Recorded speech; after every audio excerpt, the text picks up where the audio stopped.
우리가 믿음으로 살아가는 그런 삶으로 하나님이 우리를 불러주셨습니다. 우리가 알다시피 기독교에서 말하는 이 믿음이라는 것, 우리가 신앙이라는 것에 대해서 우리가 깊이 바르게 이해해야 된다. 우리가 항상 이 부분을 강조를 많이 하죠. 믿음은 바라는 것들의 실상이고 보이지 않는 것들에 대한 증거다. 그러니까 보이지 않지만 내가 믿음을 갖고 있으면 그 믿음이 사실이고 그 믿음이 실체고 그리고 그 믿음은 보이지 않는 것들에 대한 증거다. 그러니까 확실하다는 거죠. 우리가 증거라는 용어는 전에도 우리가 이 말씀 보면서 봤죠. 법정적인 용어로 우리가 증거주의라고 할 때 증거는 굉장히 중요하잖아요. 법정에서. 그러니까 믿음이 그만큼의 확실함과 효력이 있다는 거죠. 그런데 우리가 이 믿음은 바로 하나님의 말씀에 대한 믿음일 때라야 그 믿음이 가장 확실한 바른 믿음이다 그랬습니다. 그래서 일반적으로 세속의 많은 종교인들 타 종교에서도 신앙이라는 말을 쓰기도 하고 믿음이라는 말을 표현을 쓰긴 쓰죠. 그래서 보이지 않는 신에게 드리는 제사나 알 수 없는 신에 대한 제사나 이런 것들이 이방에는 이제 일반적으로 많이 그렇게 보편적으로 그런 식으로 신을 생각하죠. 그래서 사도 바울도 이제 아레오바고 이 그리스의 이런 이제 아레오바고 같은 데서 가보니까 알 수 없는 신에게 드리는 제단 이런 것들도 있더라는 거예요. 그러니까 일본에는 이제 신이 800만 개가 있다 이렇게 이제 얘기를 한다고 합니다. 800만 개라는 얘기는 모든 사물 하나하나 속에 다 신이 있다 이제 이런 얘기인 거잖아요. 결국은. 그러니까 그들도 그렇게 신에 대한 존재에 대해서 생각을 하고 나름대로 관념을 갖고 있는 거죠. 갖고는 있는데 중요한 건 그런 신념이나 신앙이나 또 그들이 믿음이라 할지라도 그런 것에는 하나님의 약속, 하나님의 보증, 인치심이 없다. 오직 하나님께서 예수 그리스도에 대한 그 믿음에만 하나님의 보증, 인치심, 약속이 거기에 있는 거죠. 자, 우리 한번 따라해 보겠습니다. 믿음에는 인치심과 보증이 있다. 시작. 믿음에는 인치심과 보증이 있다. 예, 그러니까 우리의 믿음은 효력을 얻는 거예요. 하나님이 우리의 믿음을 받아주시는 거예요. 왜냐하면 하나님이 그 믿음을 인치시고 보증하시기 때문에. 그래서 바로 이런 믿음을 가진 자들이 오늘 본문에 나오는 이 세상의 여러 가지 어려움들을 당하면서도 견디는 믿음이었던 거예요. 33절에 보면 이제 우리가 지난주 17절에서부터도 봤습니다. 여러 사람들의 많은 믿음들, 구름과 같이 둘러싼 허다한 증인들이 많이 있었다 그랬습니다. 그들이 온갖 모든 어려움과 역경 또 고통 그 모든 삶의 애환들 속에서도 견딜 수 있었던 것은 바로 이 믿음 때문에 견딜 수 있었던 거죠. 저는 바로 이런 믿음이 우리의 삶에 아주 실천적이고 직접적인 그런 것들이라고 생각을 해요. 가령 예를 들어서 저는 우리나라의 기독교 역사가 짧지만 우리나라의 기독교 역사 속에서도 히브리서 11장에서 볼 수 있는 믿음의 선진들이 겪었던 그런 믿음의 문제를 동일하게 겪었다고 생각을 합니다. 복음이 전해지고 우리나라가 이제 개항기가 되고 전 세계 문물들이 우리나라로 막 열리고 이러면서 들어오고 이렇게 될 때 그때 복음이 이 나라 가운데 전해지고 그 복음이 전국 각지로 다 퍼져나가고 그런 과정 속에 하나님께서 이 한반도에 성령의 은혜를 주신 거죠. 그리고 그렇게 복음이 전해지고 교회들이 성장하는 과정은 우리나라 기독교 신앙인들의 역사와 그들의 모든 삶과 함께 했어요. 그죠? 그러니까 믿음이 뿌리를 내릴 때는 삶의 모든 과정과 함께 가는 거예요. 우리가 그래서 이런 것도 그래서 우리가 역사적 개혁주의다라는 말을 그래서 쓰는 겁니다. 무슨 말이냐면 우리의 믿음은 역사적 믿음이라는 거예요. 하나님의 말씀이 여러분과 함께 있고 여러분 안에 성령이 거하시고 진리가 있기 때문에 그 믿음으로 우리가 삶을 살아갈 때 삶에서 겪게 되는 모든 문제들을 그 믿음으로 겪게 되는 거죠.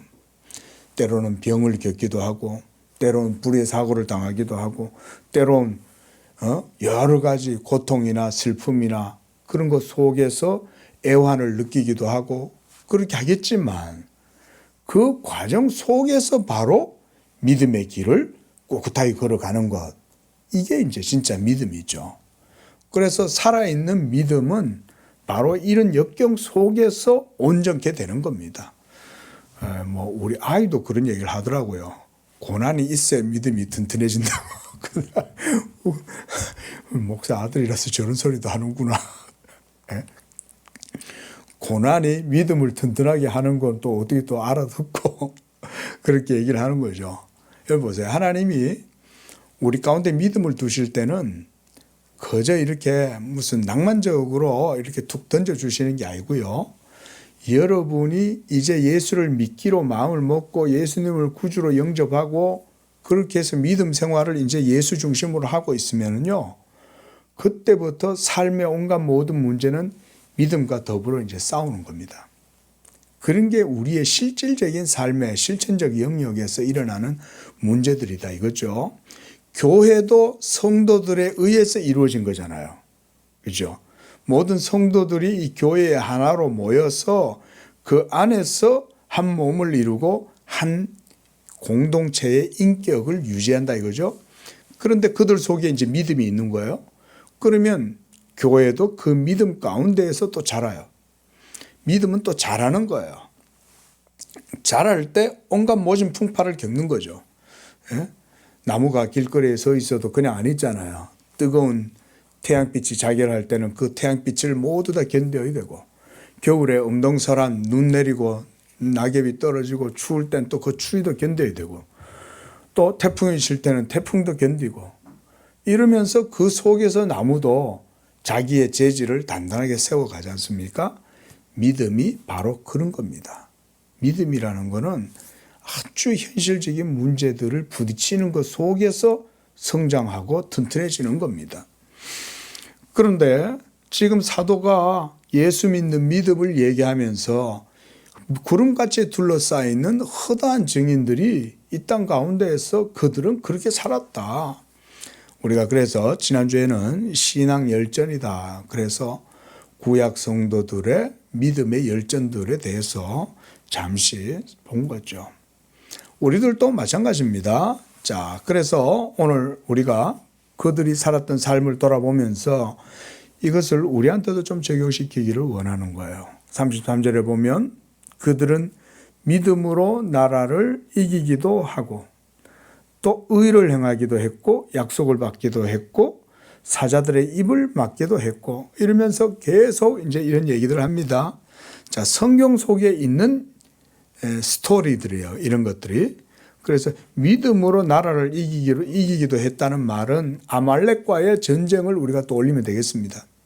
또는 아수르와의 전쟁과 또 바벨론과의 전쟁, 애국과의 전쟁 이런 것들로 통해서 이스라엘 백성들은 모두 믿음으로 그 전쟁에 참여한 거죠. 그래서 아말렉과의 전쟁에서 모세의 손이 내려오면 이스라엘이 패하고 모세의 손이 올라가면 이스라엘이 이기고 또 그 외에 여러 사사시대 때에도 마찬가지죠. 그래서 뭐 기드온 같은 경우도 하나님께서 믿음으로 전쟁을 치르게 하잖아요. 처음에 3만 명 너무 많다. 그 다음 10,000명 너무 많아. 또 빼내. 10,000명 중에서도 300명만 하나님이 딱 줄여서 300명만 데리고 가시는 거죠. 300명들을 통해서 하나님이 보여주시는 게 뭐냐면 이 전쟁이 하나님께 속한 거고, 그리고 하나님이 그들의 믿음을 통해서 역사를 이룬다는 것을 보여주시는 거예요. 그래서 하나님께서 300명의 용사들만 딱 택해가지고 그 일을 하시는 거예요. 이렇게 하나님은 자기의 일을 하실 때는 하나님의 사람들을 세우고 그들을 통해서 이 믿음의 역사들을 이루어 가십니다. 요즘 여러분 미국 대선 저는 참 흥미롭게 많이 봤는데요. 처음에 저도 박빙이 아니겠느냐 이렇게 그냥 예측을 했습니다. 근데 트럼프가 그냥 겉들이 그냥 압승을 한 거잖아요. 그래서 뭐 남의 나라 일이니까 그런지 몰라도 우리가 너무 시사적인 내용이나 정치적인 것에 대해서 우리가 생각이 깊지가 못하구나. 제가 이런 생각을 하면서 트럼프가 승리하게 된 내용들에 대해서 조금 생각을 좀 해봤어요. 근데 제일 먼저 다가오는 게 저는 그거였어요. 트럼프의 총격 사건. 여러분 그거 혹시 아세요? 그 트럼프의 장남 아들이 그 우리나라에 올해 8월 달에 여의도 순복음교회에 와가지고 이제 간증도 하고 그랬던 거 혹시 보신 적이 있으세요? 거기 와가지고 그 트럼프의 장남이 거기 와서 이제 간증을 했는데 자기들 가족들끼리 모여갖고 하나님께 기도를 했대요. 트럼프하고 다 모여갖고. 왜 기도했겠어요? 살려주신 거 감사하니까. 예? 살려주신 거 감사하니까. 근데 우리가 알다시피 트럼프라는 인물이 뭐 그렇게 인격적으로 고매함이 있는 사람도 아니고 뭐 고상함이 있는 것도 아니고 그냥 나오는 대로 생각나는 대로 그냥 행동하고 말하는 사람 아닙니까? 그러니까 뭐 아무도 우리나라 사람들 중에 트럼프 좋아할 만한 사람 별로 없을 것 같아요. 너무 격식도 없고 사람이 막 한마디로 막 나가는 사람이니까. 근데 보십시오. 저는요 그걸 보면서 이번에 이걸 통해서 하나님께서는 사람을 통해서 역사하신다는 게 맞구나. 하지만 사람을 그대로 쓰시는 건 아니구나. 하나님이 꺾으시는구나. 그래서 여러분 느부갓네살 우리가 다니엘서를 봤어요. 그렇죠? 하나님이 느부갓네살이 자기가 천하제일의 왕이라고 생각하고 이러면서 바벨론 궁전 앞에 서가지고는 이 모든 것을 내가 다 이루었다라고 말하는 순간 어떻게 해요? 하나님이 당시에 거대한 제국이었던 바벨론의 왕 네부카드네자르를 그대로 꺾어가지고 야수처럼 하나님이 바꿔버리시잖아요. 네? 네가 한다고? 이러면서 하나님이 꺾어버리시죠. 그 자리에서. 그래가지고 7년 동안 야수처럼 들에서 풀을 먹고 뒹굴면서 짐승처럼 삶을 산다고요. 이 느부갓네살이. 미국 대통령도 저는 마찬가지 생각을 합니다. 트럼프가 특별히 대단하다기보다 하나님이 지금 이 시대에 저는 그렇게 해서 쓰신다고 생각을 해요. 예? 미국에 지금 산재해 있는 정말 이제는 기독교 국가라고 말할 수 없는 정도로 미국이 완전 영적으로는 황폐화가 됐고 뭐 동성애뿐만 아니라 뭐 학교 내에서도 아이들한테 동성애 교육시키고 뭐 이런 것들이 지금 미국에서는 자연스럽게 지금 일어나고 있는데 지금 우리 한국에까지 이제 그게 지금 밀려 들어올 판이잖아요. 그래서 우리도 광화문 집회를 나가서 막 하기도 했지만은 그러나 여러분 생각해 보세요. 저는 그래도 감사하더라고요. 하나님께서 그래도 저 미국을 먼저 하나님이 세워주시는구나. 여러분 만약에 미국이 공화당이 트럼프 같은 사람들의 공약이 그 트럼프의 공약이라고 일전에 우리 교회에 오셨던 이제 그 권사님이 미국서 그걸 보내주셨더라고요. 그 트럼프의 공약 35가지라고 이러면서 저한테 이제 보내주셨는데 보니까 그 속에 이렇게 이렇게까지 이거 하겠냐 이런 생각 드는 것도 들어있긴 하지만 전반적으로 공약이 굉장히 마음에 들어요. 그래서 내가 깜짝 놀랐어요. 어떻게 트럼프가 이런 걸 공약을 내세우나. 그렇게만 되면 미국이 상당히 많은 부분이 개혁이 되는 거예요. 그래서 하나님께서 이 참 미국을 이렇게 세워주시는구나. 여러분 2번이나 총알이 비껴나가는 거 아닙니까? 그렇죠? 그 정도 되면 이제 생각 들겠죠. 그랬는데 그 트럼프의 장남이 그 얘기를 하더라고요. 자기는 하나님께서 자기 아버지를 만지시고 역사하신다는 것을 봤다는 거예요. 그걸 통해서. 그리고 그거를 세계가 보는 가운데 하나님이 그거를 행하셨다는 거예요. 그래서 제가 그 영상을 다시 봤어요. 여러분 그 아시죠? 유명한 영상 그죠? 빨간 모자 쓰고 유세할 때 딱 이러고 그러니까 그 아들이 이렇게 얘기한 거예요. 아버지는 앞에만 보고 주로 연설을 하는데 마침 그때 고개를 옆으로 돌렸다는 거예요. 그 트럼프 장남이 그 소리를 하더라고요. 그래서 제가 그 영상을 다시 딱 보는데요. 딱 이렇게 돌리는데 그냥 돌린 정도가 아니에요. 정말 영상을 다시 한번 보세요. 영상을 보면 어떻게 하냐면 이렇게 돌렸는데 이때도 살짝 이렇게 합니다. 딱 그 부분이 있어요. 0.2~3초 될까? 딱 이러고 옆에 이렇게 쳐다보고 얘기하다가 딱 요랬는데요. 그동안에 요로 딱 지나간 거예요. 딱 요렇게 돌리는데. 야, 참. 그래서 저는 그때 그 사건 보면서도 야, 참 사람 살리고 죽이는 건 하나님의 뜻이라고 그랬는데 그런 생각이 들었는데 그 가족들은 어땠겠어요? 자기 집에 대들보 아닙니까? 트럼프 대통령이면 그렇죠? 모든 권력과 재력이 다 달려있는 그 아버지가 넘어지면 어떻게 되겠어요? 근데 그 가족들이 다 모여가지고 하나님께 기도했다고 그러더라고요. 하나님이 자기를 살려주셨다는 거예요.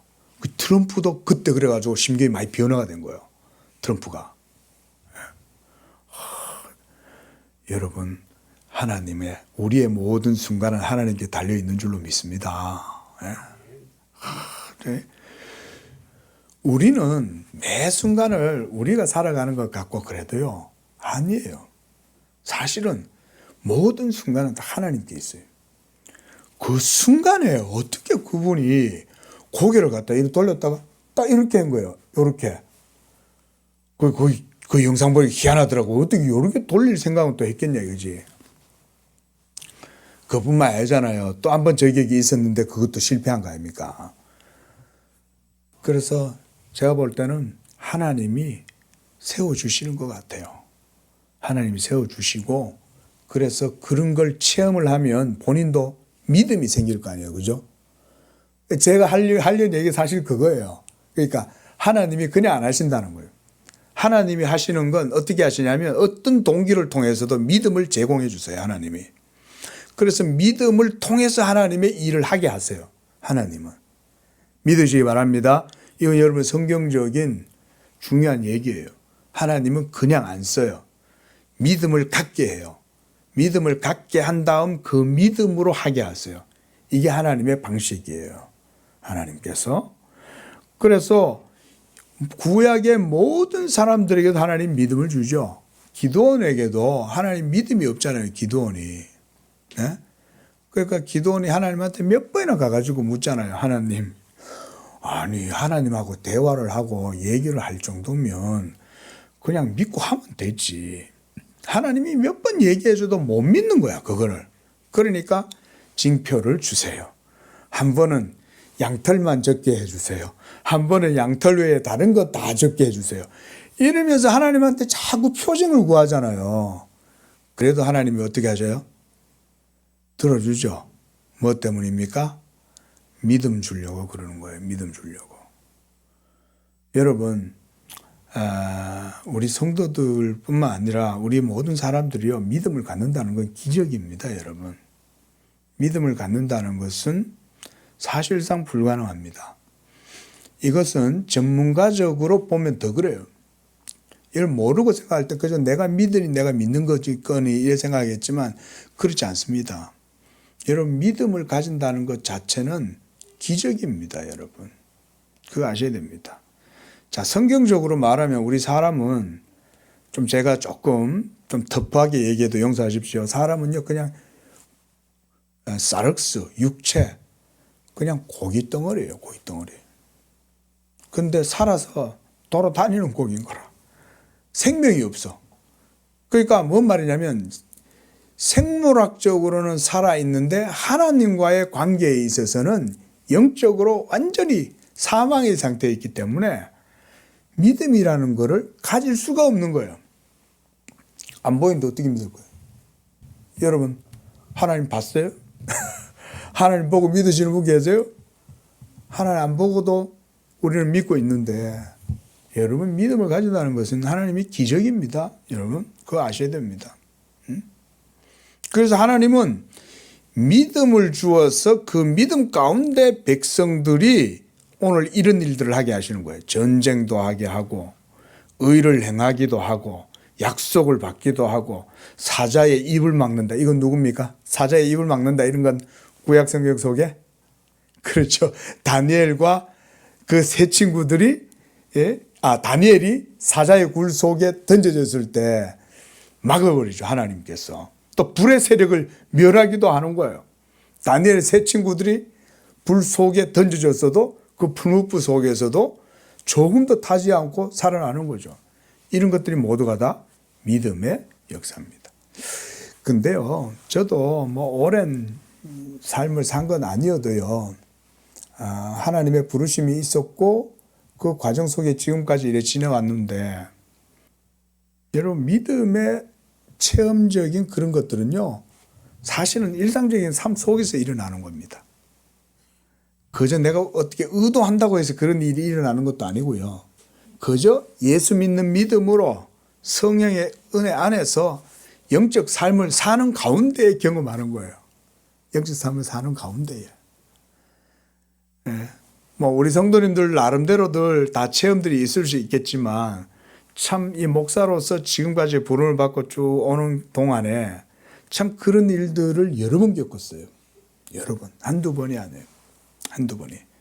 근데 돌아보니까 그게 하나님이 믿음의 역사를 그렇게 하시는 거예요.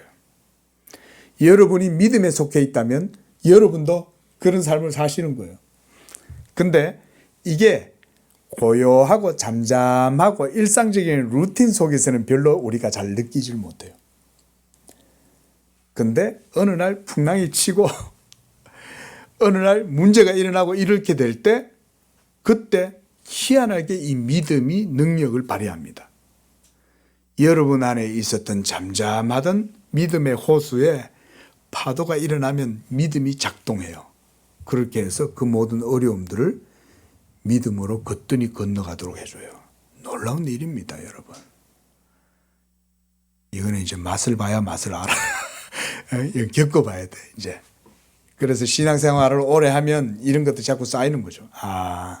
하나님께서 내 삶 속에서 이렇게 나의 믿음을 일깨워가지고 영적 삶을 살아가게 하는구나.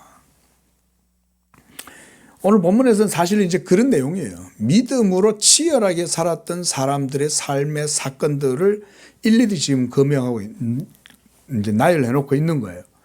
그래서 34절에도 보면 칼날을 피하고 연약한 가운데 강하게 되고 전쟁에서 용감하게 되고 이방 사람들의 진을 물리치기도 하고, 이런 건 대부분 다 사사시대 때 이야기죠.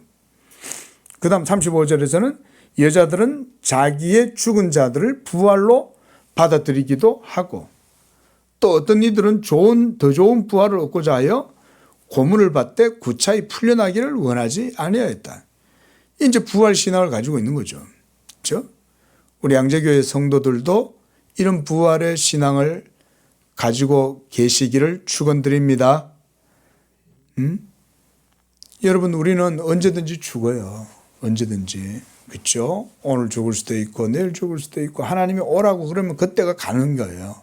예? 아니면 하나님이 그냥 장수하도록 해가지고 120세, 130세까지 살게 하신다면 또 그렇게 사는 거지만은, 언제라도 우리는 어느 때라도 항상 이 죽음을 항상 준비하고 있어야 됩니다.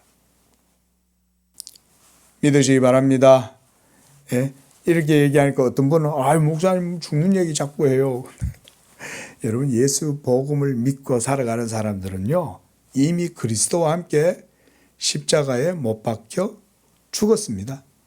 그래서 이제는 내가 살지만 내 안에 예수님이 사시고, 그래서 내가 이 육체의 장막을 벗고 내가 죽음으로 들어가도 나는 죽음 가운데 있지 않습니다, 여러분. 이번 주 목회자들하고 잠시 이제 교제가 있고 모임이 있어서 그 자리에 갔는데 어떤 목사님이 이제 그 죽음과 생명에 대한 천국과 지옥에 대한 이제 글을 소개를 해줘서 제가 그걸 한번 읽은 적이 있어요. 그러면서 제가 그랬어요. 근데 참 이 글이 좋은데 나는 우리 교회 성도들한테 죽음에 대해서 이렇게 가르칩니다. 그러면서 제가 이제 우리 교회에서의 얘기를 해줬어요. 여러분, 우리는 죽으면 어떻게 될까요? 예수 믿는 하나님의 성도들의 영은 죽는 즉시로 여러분들의 영혼이 여러분들의 육체와 딱 분리되는 그 순간 여러분들의 영혼은 암흑 가운데 있지 않습니다. 여러분 딱 죽음에서 여러분들의 영혼이 딱 육체에서 분리돼서 생물학적으로는 사망의 선고를 받겠죠. 의사가 아무개 씨 몇 날 몇 월 며칠 몇 분에 사망했습니다. 이거 사망 선고를 내리겠지만 우리의 영혼은요. 예수 믿고 거듭난 성령의 사람들은 그 영혼이 죽음에 딱 들어가자마자 어디 어두컴컴한 데나 몽롱한 데나 이런 데서요. 뭐 구천을 떠돈다든지 뭐 아니면 뭐 평소에 자기가 사랑하는 가족들이나 아이의 얼굴을 들여다보러 아이 방에 들어간다든지 이런 거 없습니다, 여러분. 그렇게 되지 않아요. 하나님의 성령과 천사들이 그 즉시로 하나님의 택하신 자의 영혼을 탁 붙들고 하나님의 보호자와 빛 가운데로 쫙 데리고 들어갑니다. 그래서 여러분 예수 믿는 성도들의 영혼은 죽음을 딱 경험하자마자 즉시로 하나님의 영광의 빛을 그대로 보고 그 보좌 앞으로 나아갑니다. 두려워하지 마세요. 이미 우리의 모든 죄와 하나님의 진노와 모든 지옥의 형벌은 예수의 십자가에서 다 소멸됐어요. 오늘 우리 아침에도 그런 말씀 전해드렸지만 예수의 십자가는 우리의 모든 진노와 저주를 공의를 거기서 다 담당하셔서 하나님의 진노와 저주가 그리고 지옥의 형벌이 우리한테는 해당이 안 돼요. 예수를 믿기 때문에. 그러면 그 즉시로 우리는 예수의 품에 안겨서 아브라함의 언약 가운데로 싹 들어가요. 영광스러운 하나님의 빛을 그대로 보는 겁니다. 직관하는 거예요. 그래서 얼굴과 얼굴 마주 대하여 보고 그때가 그래서 우리가 신학적으로도 그때를 영화의 상태라고 그래요. 지금 우리는 이제 성화의 상태로 이렇게 살아가지만 죽음을 직면하면 죽음이 우리한테 탁 열리자마자 우리는 죽는 게 아니라 생명을 누리는 거예요. 그래서 사도 바울이 정확하게 그래 얘기해요. 이 몸을 벗고자 함은 생명을 얻고자 합니다. 그래요. 이걸 벗고 우리는 나가면 그대로 생명이에요. 여러분 속에 생명이 있기 때문에. 그런데 믿지 않는 자들은 그렇지 않습니다. 여러분 예수의 복음의 그 은총과 복음의 십자가의 속죄의 효력이 적용되지 않은 사람들은요. 하나님의 진노와 저주 가운데 그대로 노출됩니다. 노출. 그러니까 죽으면 그 영혼은 사라지지 않아요. 생각도 그대로 있어요. 근데 이 생각이 육체 속에 있을 때는 졸리면 커피도 먹고 각성도 시키고 바람도 쐬고 이렇게 하면 정신이 좀 들잖아요. 근데 여러분 사람이 죽으면 어떻게 되냐면 영혼이 그 즉시로 하나님의 존재를 경험하게 됩니다. 하나님의 존재를 있는 그대로 경험하게 돼요. 그럼 하나님의 존재를 우리 죄인이 그대로 경험하게 된다는 건 무슨 말일까요? 거기에 자비가 없다는 얘기인 거예요. 하나님의 공의와 그 무거운 죄인을 향한 진노와 저주가 그 즉시로 그에게 나타나요. 그러면 이 사람은 그 즉시로 말로 표현할 수 없는 엄청난 공포와 두려움 속에 사로잡히고 하나님의 소멸하시는 그 진노의 불 앞에 타들어가는 거예요. 무서운 겁니다. 그래서 예수 믿지 않는 자들의 불의한 경건치 아니한 불의한 죄인들의 영혼은 그 즉시로 하나님의 존재를 경험해요. 그러면 우리가 경험하는 하나님은 그리스도 예수 안에서 경험하니까 그 하나님은 인자하심과 자비하심과 긍휼과 사랑이 풍성한 하나님을 경험하고 그래서 아버지의 사랑을 그때 누리는 거예요. 그런데 믿지 않는 불경건한 불의한 자들의 영혼은 그 즉시로 하나님의 존재를 그대로 직면하게 되는 거예요. 육체에 있을 때는 하나님의 존재에 대해서 별로 이렇게 감각이 없어요. 육체적으로 살 때는 육적 안목과 육적 정욕이 그 몸을 사로잡고 있기 때문에 그의 모든 감각이 육적인 것에 사로잡혀 있어서 하나님을 못 봅니다. 영적으로도 죽어 있고. 그런데 딱 죽으면 죽음 그 자체로 그대로 하나님의 존재를 직면하게 되는 거예요. 큰일 나는 거죠. 공의로우신 하나님이 그 죄인의 영혼을 보고 진노와 저주로 또 소멸하는 불로 그에게 심판을 내리실 거 아니에요.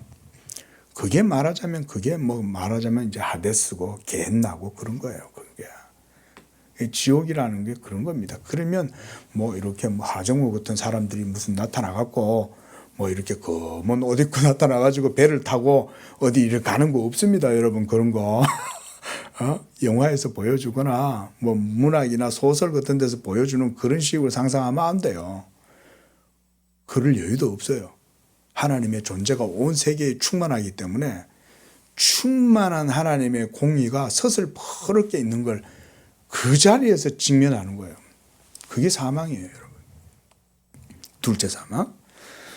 그러나 부활의 신앙을 가지고 있는 사람들, 이 사람들은 부활을 소망하고 있고 이미 그리스도와 함께 죽었고 그리스도와 함께 다시 살리심을 받았다는 이 신앙의 고백을 갖고 있기 때문에 그들은 그 어떤 것 속에서도 이기고 견디는 거예요.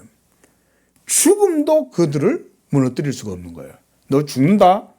예수 믿을 거야? 예수 부인하고 하면 내가 살려줄게. 아니요. 너 죽어도 돼? 죽어도 돼요. 이렇게 하는 거죠. 그게 지금 이제 36절에서부터 보면 그런 얘기예요. 그래서 37절도 보면 돌로 치는 것과 톱으로 캐는 것과 시험과 칼로 죽임을 당하고 양과 염소의 가죽을 입고 유리하고 궁핍과 환난과 학대를 받았다. 왜? 뭐 때문에? 믿음 때문에 받은 거예요. 사랑하는 성도 여러분, 여러분들이 우리가 참 좋은 시대에서 살아가고 있어서 그나마 다행이긴 하지만 2000년 전 성도들은요, 로마의 압제 아래에 또 유대인들의 가진 핍박과 고난 속에서도 이들은 그 모든 것들을 다 마다한 거예요. 믿음을 선택한 거예요. 예수와 함께 죽는 것이 이 세상에서 낙을 누리는 것보다 더 낫고 예수와 함께 죽으면 나에게 영원한 부활 생명이 있다. 이 믿음을 갖고 있기 때문에 그들은 그 어떤 것들도 견디고 감당할 수 있었어요. 그래서 38절에서 보면 이렇게 얘기합니다. 이런 사람은 세상이 감당하지 못하느니라 그랬습니다. 여러분, 예수님께서 두려워하지 말고 담대하라. 내가 세상을 이기었노라. 이렇게 말씀하셨죠? 예수님이 그때 우리한테 두려워하지 말라고 하고 내가 세상을 이겼다 그랬습니다. 그때 그 세상이 어떤 세상이겠어요? 바로 하나님을 대적하고 불의한 사망이 지배하고 있는 그 세상입니다. 예수님이 십자가에서 바로 그 세상을 이기셨다는 거예요. 이게 십자가의 승리입니다. 그리고 이 십자가의 승리를 통해서 예수님은 바로 우리에게 참된 영적 생명, 부활 생명을 주신 거죠. 그래서 이런 사람들은 세상이 감당하지 못하고 그들이 광야와 산과 동굴과 토굴에 유리하였다. 집도 없이 그냥 살았던 거예요. 그때 당시에는. 오늘날 우리는 그래도 주택이라도 있죠. 그때는 그런 것도 없이 토굴 속에서 그냥 예수 믿음 하나 붙들고 살았던 거죠. 그러고 보면 그때 성도들의 믿음이 오늘날 우리의 믿음보다 훨씬 비교할 수 없을 정도로 좋았다는 걸 우리가 알 수 있습니다. 그렇죠? 근데요, 여러분, 하나님이 여러분들에게서도 영광 받으시려고 때때로 여러분들 안에 있는 믿음을 들춰내실 때가 있습니다. 예. 이게 이제 청교도들이 주로 이런 얘기들을 좀 많이 했죠. 잠잠한 여러분들의 삶에 하나님이 믿음을 불러일으키시려고 고난을 주시는 거예요. 그럼 그 고난 속에 드러나는 게 믿음이 드러나요. 그러면 하나님이 그 믿음을 보실 거 아니에요. 그렇죠? 하나님이 때때로 그렇게 섭리하십니다. 그렇게 해서 우리 속에 잠잠하게 침잠해 있던 믿음을 불러일으켜 내어서 우리로 하여금 하나님의 영광을 나타내도록 이렇게 하실 때가 있다. 그래서 이제 39절에서 이 사람들은 다 믿음으로 말미암아 증거를 받았다 그랬어요. 이게 이제 우리가 말씀드린 믿음의 증거, 하나님의 인치심과 보증이 있는 그 믿음 이거예요. 믿음으로 말미암아 증거를 받았기 때문에 이들은 그 모든 것들을 견디는 거예요. 믿음 속에서. 그런데 여기서 약속된 것을 받지 못했다. 이건 뭘까요? 약속된 것, 이건 뭘까요? 예수 그리스도로 말미암아 이루어지게 되는 완전한 구속이에요. 근데 우리는 그러면 약속된 것을 어떻게 했을까요? 우리는 이미 받았죠. 예수 그리스도는 약속의 자손이고 언약의 실체잖아요. 근데 구약시대 때는 그림자만 붙들고도 믿음으로 이렇게 살았던 거예요. 그림자만 붙들고도. 근데 우리는 이제 오신 그리스도를 믿고 살아가죠. 그러니까 우리한테 있는 믿음의 증거는 구약 성도들이 가지고 있었던 믿음의 증거보다 훨씬 더 판명하죠. 확실하죠. 훨씬 더. 왜냐하면 약속의 실체이신 예수께서 이제는 약속으로 남아있는 게 아니라 친히 십자가에서 모든 것들을 성취하고 이루셨으니까 우리는 이제 이루어진 것을 믿음으로 받고 살아가는 이런 시대를 살아가는 거예요. 그래서 40절에 하나님이 우리를 위하여 더 좋은 것을 예비하셨은즉 우리가 아니면 그들로 온전함을 이루지 못하게 하려 하십니다. 여기서 우리가 아니면 이것은 초대교회 때 사도들을 얘기하는 겁니다. 복음 전도자들을 얘기하는 겁니다. 이들을 통해서 하나님께서 약속하신 더 좋은 언약의 복을 누리도록 하신다. 그런 얘기입니다. 그래서 더 좋은 것이란 앞서 얘기했듯이 구약이 아닌 신약적인 모든 은총, 은사들 이런 얘기예요. 그래서 이 더 좋은 것을 하나님께서 우리를 위하여 예비하셨고 이제 우리 그러니까 사도들을 통해서 성도들이 그것을 이제 온전하게 누리게 하셨다 그 얘기입니다. 자, 말씀을 맺으면서요. 자, 우리가 이제 믿음의 장 히브리서 11장에 대해서 봤습니다. 그렇죠? 그리고 히브리서 전체는 지금 결국 히브리서 기자가 얘기하는 바는 예수 그리스도죠. 예수 그리스도를 바로 언약의 실체로 계속 증거하고 예수 그리스도에 대한 믿음이 가장 확실하다. 그래서 히브리서가 로마서 못지않은 그런 아주 중요한 신학적인 교리적인 내용들을 가지고 있는 거죠.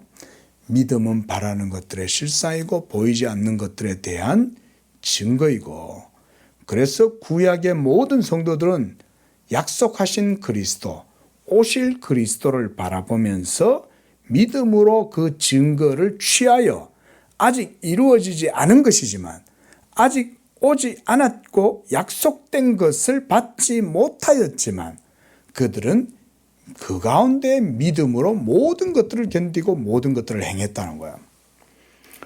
그러면 역으로 우리 시대 때는 이제 그리스도께서 다 행하시고 이루셨잖아요. 그러니 우리의 믿음은 구약시대 때 성도들의 믿음보다는 판이하게 다르다고 할 수 있어요. 동일한 믿음이라도 이 믿음의 상태는 훨씬 우리가 더 뛰어난 믿음을 갖고 있는 거예요. 말하자면 구약시대 때는 흑백이다. 그러면 신약시대 때는 완전히 이거는 이제 DVD 8K 영상인 거예요. 말하자면 그만큼 판명성이 뛰어난 겁니다. 신약시대 때의 믿음이. 자, 이렇게 우리가 히브리서를 통해서 믿음에 대한 강조들을 받습니다. 여러분들에게도 우리 모두에게도 바로 이 예수 그리스도의 복음이 그렇게 주어져 있습니다. 또 이 한 주도 여러분들이 믿음의 삶을 사실 터인데 여러분들의 삶 가운데 이 믿음의 선한 역사, 역동적인 이런 역사가 일어나서 하나님의 영광을 여러분들 삶 속에도 체험하게 되는 그런 또 한 주가 되시기를 축원을 드립니다. 기도하겠습니다. 자비로우신 하나님 아버지, 감사와 찬양을 드립니다. 예수 믿는 믿음 가운데 우리를 불러주시고 또한 믿음의 확실함과 또 그 인치심과 보증을 통하여 증거해 주시고 우리가 이 믿음의 증거를 가지고 이 마지막 시대에 살아갈 수 있도록 은혜 주시니 감사합니다. 하나님이여 우리 양재교회 성도들에게 이 믿음의 복을 더하여 주시고 그래서 성령 충만함 가운데 믿음 충만하게 하시고 그것을 통해서 저들의 모든 삶의 현장에서 실천적으로 겪게 되는 여러 가지 어려움들과 역경들 속에서도 능히 믿음으로 견디고 이겨내고 그래서 세상이 감당하지 못하는 그런 믿음으로 하나님께 영광을 돌리는 그런 복된 믿음의 성도들 되게 하여 주시옵소서. 예수님의 이름으로 기도합니다. 아멘.